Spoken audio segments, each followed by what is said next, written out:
All right.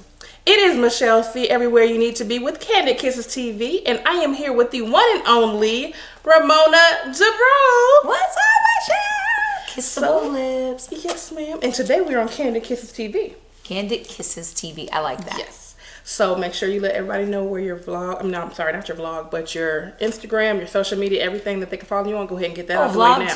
Vlog too. Everywhere. Okay, so I'm at Ramona on Air on Facebook, Twitter, Ramona Debreux as well on Facebook, and then at Ramona on Air on Instagram. RAMONA. Yes. Yes, ma'am. All right, so I'm going to start with my first question.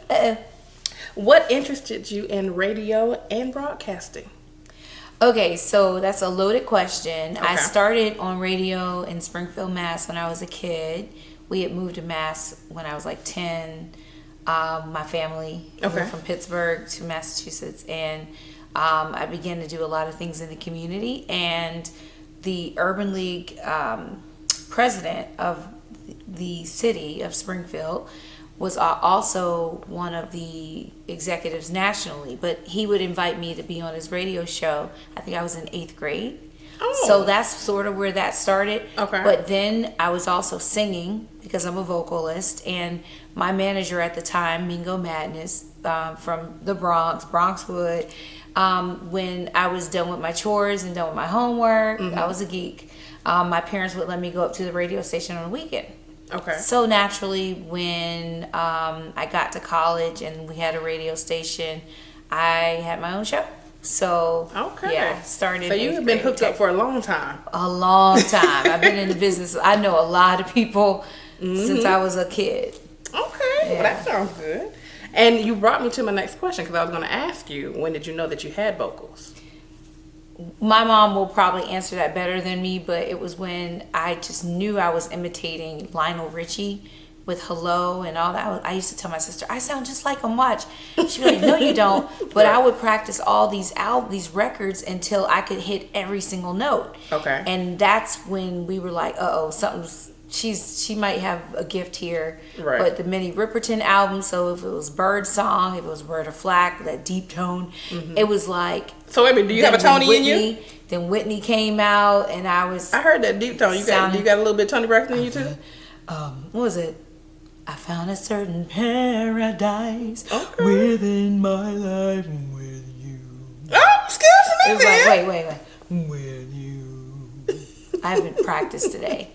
Heaven opened up its gates. A piece of mind came shining through. Remember that? Yes. Angela Winbush? She was like one of the first vocalists I saw that really kind of used the lower register, her and Anita. But then she could go all the way up too, and I love doing that because I was like, oh, this is so cool. As a vocalist, you're like, I want the exercise. So Whitney Houston was like power. You know who the exercise queen is? Who? Rochelle Farrell. Oh, Let me listen. You hear Rochelle Farrell and Deatra Hicks. Okay. Rochelle Farrell is like. That's the first time I understood that your voice could be your instrument. Yeah. Like, I mean, it's an instrument, but you don't look at it as an instrument until you hear Rochelle Farrell. You be like, wait a minute. Okay. Yeah. Yeah, and then so that's why I loved Mariah when she came out. Yes. I think it was in junior high or something. When Mariah came out, it was like someone finally came up with something to do with the high notes that I had known how to do, but I would be in the studio as a kid, like as a teenager, preteen, recording an album with like All Star and other producers, and they're like, we have nowhere to put those high notes, and I'm like, but we could put them in there really flat, right? And they're like, they no, just couldn't figure out how to fit it in there. Only if you have a ballot and it's at the end and you got to take it home like Lisa Stanfield. Yeah, like that was it. But Mariah they snuck hers in and wove them into the songs. I'm trying to remember what song was it that had. Speaking of what you're talking about, was it Emotions? Yes. Wait, can I do that? I ain't even gonna try it.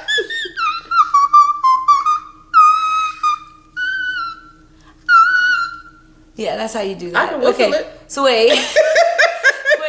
You gotta practice. practice with this, people. Don't attempt absolutely. this on camera because there's gonna be a whole bunch of thumb downs and like, what the heck is she doing? Or at least she trying.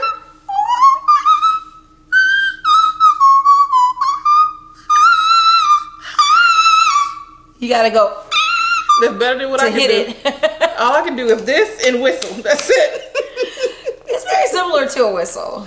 Yeah, absolutely. But I can't do it with the vocals. I can, no. I've tried. Oh, but love her.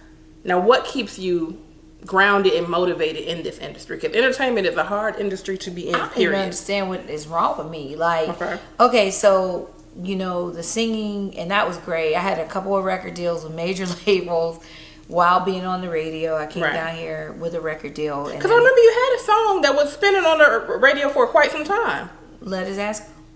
Yep, that's exactly what it was. Yep. Or that's the one I remember. I had another one. Okay, yeah. Okay. Yeah. So what happened? Did you tour with that? So no, let me tell y'all what happened. This is like some real insider stuff. So my exclusive. Like really, this is crazy. So that record, I wrote the record. It was a joke. I was in the studio. I was like, because I was joking with this dude that was just crummy. I was like, I'm gonna write a song about you because I'm in the studio now. I'm gonna let that butt go or whatever. So, I forgot one of the engineers was like, that would be funny. So I just wrote a whole record. Those are the best songs because listen. What? You know how many songs I got to talk about? Yes. And you know what's funny about that song is that we literally it caught on. There were people who had the mixtape. Nitty did a remix for it. Man, I heard that name is so long. Like a Tennessee, oh my God, it was so gritty. And he just did a Ball and G record, so it sounded like some Ball and G, like it was insane. And I meet people to this day that had that mixtape, that had that record, and they thought, number one, that it was Jill Scott, because around that time Jill Scott came out. Yeah. So they were going to the record stores asking for Jill Scott, Let His Ass Go. Right. And number one. Not her. It wasn't her. Right. And then the other thing was, so I got a call from my attorney, and it was like, hey, TLC wants your record. So I was like, got 700 spins. Like it was starting to pop. Right. And I was like, ooh. Can they do that though? Yeah. But I mean, if a song 100%. How does that even work? Montel had if it's alright when you know. Yeah. He had that. But that was another guy, if you remember. And then even You Will Never Find Another Woman Like I remember that. Yeah. Like mine. Right. That one was someone else's record too. Well, when they say they want the record, does that mean they want the actual track or the actual lyrics? Yeah. That was Tori Alamaids. Okay. Remember? No, I know the Tori was doing makeup. Okay. And then CeeLo gave it to them. But he did it with Tori first. So that's what I'm saying. When you say you gave it to someone, does that mean they're taking the actual track and then they say we want the track and then we're going to go over that song? So they wanted the whole song. Oh. They wanted the record. They wanted the lyrics. That was the call I got. Okay. And so we began to do paperwork. A lot of people don't know this story. To place Let His Ass Go with TLC. Okay. And not even 2 weeks later, Left Eye passed away. Wow. Maybe 2 weeks. That was crazy. Yeah. Because I was like, well, if we're going to place it, then let's go ahead and stop the spins or go on another single. Well, yeah, because that's what I was going to say. How does that work if you go from someone already getting it going and then all of a sudden somebody says, no, we want it. So does it just stop? Or it was TLC. I was like, I could write more. Right, but I'm saying when I got that call, it was like, oh, yeah, I could write more records, honey. I'll take that. So what I mean is, because I knew if they were to do that, would they rebrand it? Yeah, they just put it out like it was theirs. That's okay. That's what I'm trying to figure out. Like, how are they going to do it when people know where the original came from? So you're saying because the name was a little bit bigger, then it would have just been a lot bigger. Okay. Well, you got to give credit where credit is due. Because I'm a writer, so I'm like, listen, writers need their credit too. I get you. I get you. You know what? I was like really looking forward to hearing what Left Eye and how they were going to do it. I couldn't wait to hear her verse on that. Like I was like, oh, it's gonna be insane. Everybody has a Left Eye story. Like I met her a while back. She was always. I met her in the studio. And this is the funny part. My good friend of mine, he's a Gemini. His name is Gemini. He was a. I know Gemini. Yeah, you know Gemini. I forgot you know Gemini. Well, he was getting ready to get signed by Left Eye, and then that happened. Yeah, in fact, wow. Yeah, in fact, I believe that he was posted up at the studio all the time. She had a lot of artists. And big shout out to Ida Harris, who at one point was running Left Eye's label. That was really cool. I met Ida later on in life, and in fact, Ida helped do one of my major label deals. At the time, she was doing some work for Swiss Beats and Trill, and she's like really incredible. But yeah, really cool. Man, cool, awesome. Small world. But yes, when that call came, I was like, oh yes, let's play. Absolutely. I'm like, yeah, you can have it. How many more songs you want? Yeah, not a problem. But the cool thing is, like, you know, when you're a creative and you know this, like you're doing makeup, you have a whole brand. Beyond you doing makeup, you have like a whole brand. Like a whole brand. And that's because when you're creative, you got to get it out. It's going to come out some way. Whether you're writing movies, hosting something, being on the radio. It's always something. People are like, you never sit still. You never sit still because you can't. Right. In fact, my publishing was called Songs in My Chest because I felt like if I couldn't express myself or get what I had to say out, whether it was radio, TV, music, whatever, that I was suffocating. Yeah. That's how you feel as an artist. It does, because you don't want to be stifled. Like if it's I'm like the type, it's hard for me to work with others, and when I say not necessarily like not like a teammate, but as far as business goes, because if I want to do something and I have an idea and I know it's hot, I want to do it and I'm getting it done. If you're going to take 10 years to do it, that's fine. I'm I know people are like, oh, you got to wait the process. No, I'm like, nah, bro, I'm tired of that. Right. I waited that process. I did that, and I'm not doing that ever again in my life. It's like, I understand there's certain things, you know, loopholes and stuff that you have to go through, but in that process, I'm going to keep, trying and striving forward. Other people just sit there and be like, well, no, just wait. No, because we're not promised tomorrow. I got to do this now. At all. Ever.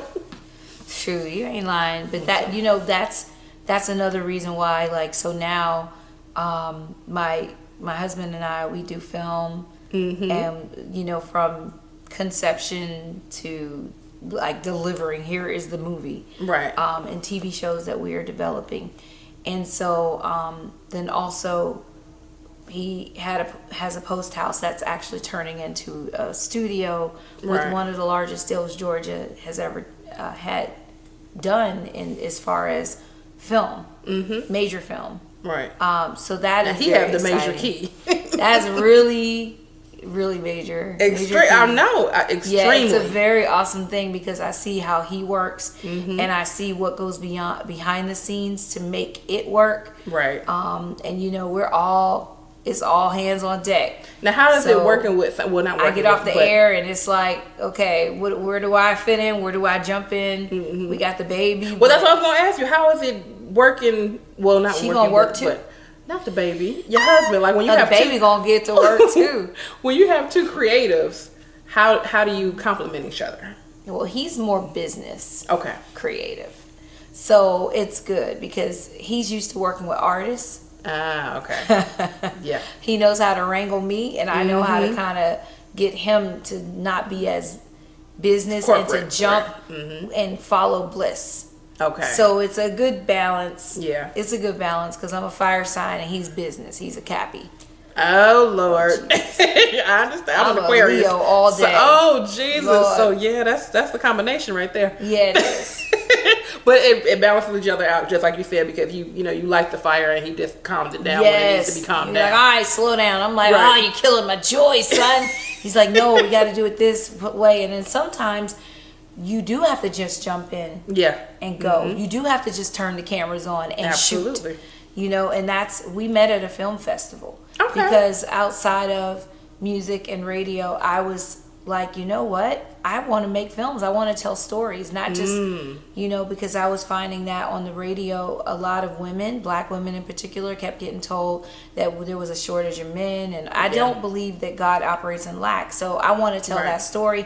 And it's almost a way of spreading the gospel without having to take people to church and be preachy. Yeah. So I was like, you know what? My resolve is to create movies that are fun to watch, romantic comedies, but also tell the happy ending for us. And that's my goal. Yeah, because it's not many of that. Like, you see the stereotypical movies, and she couldn't find a husband, and she couldn't. It's just like, can we ever find a husband as black women? I mean, they always trying to tell us we gonna be alone. That's not how God is. God does not do that. You can do it by yourself, but you weren't made to do it by yourself. Right. Like, I know I'm not made to do it myself. So anybody out there, 770. Oh, I might have somebody for you.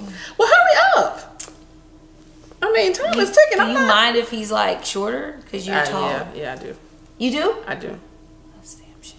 I'm sorry. If I feel like I can sun you, it's a problem. Because I can't respect you if I'm looking down at you and be like, yeah, I can't. Yeah. No. That's the only problem. Like, personality wise, could be great, but if you're shorter than me, I had to.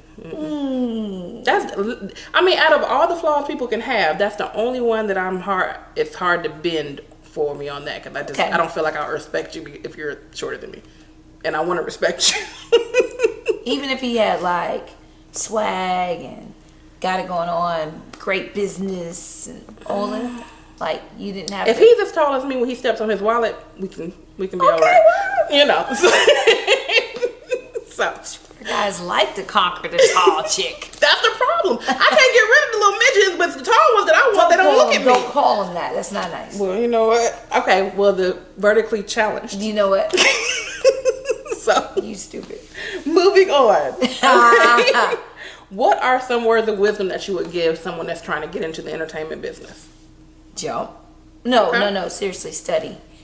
Okay. Read people's bios. Like, really. Read. Mm-hmm. Read.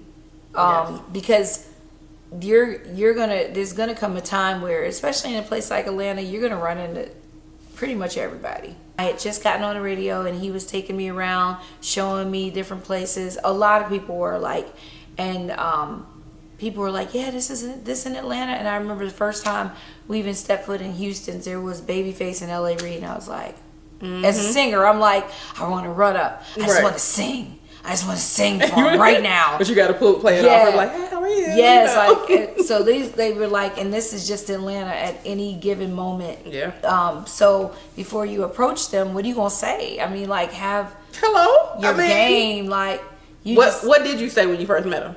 I said hello, because then I saw them in the capacity of radio. Okay. And I remember, and Luda will attest to this, because I remember me and Chris, like, we even had a song together called No Love. Mm-hmm. That's so funny. While we were both at a radio station. But I remember Chris, I remember the one time, I remember this so well. We had to do an Outkast in-store. Okay. Outkast, I forgot which album it was. I want to say Elevators. Was it? But anyway, we were at Around Lenox. The record store used to be over there. Was it Tower? What was that? Not Peppermint, but I don't know. Oh boy, Atlanta history. Jeez, I've been there. It was what? Peppermint, Blockbuster Music. I can't. It was a big one. So we were over there, and everybody was there. I can't remember, but it was right next to Atlanta. I mean, to the Lenox.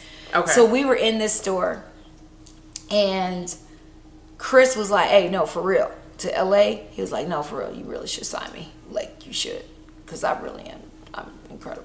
Like, that's what Chris said. Chris was saying that to L.A. Reid, and I was laughing. I don't put nothing past him. No, like, for real. Like, we was like, yo, come on. So, like, there's a lot of talent here. Absolutely. Like, it was so much talent.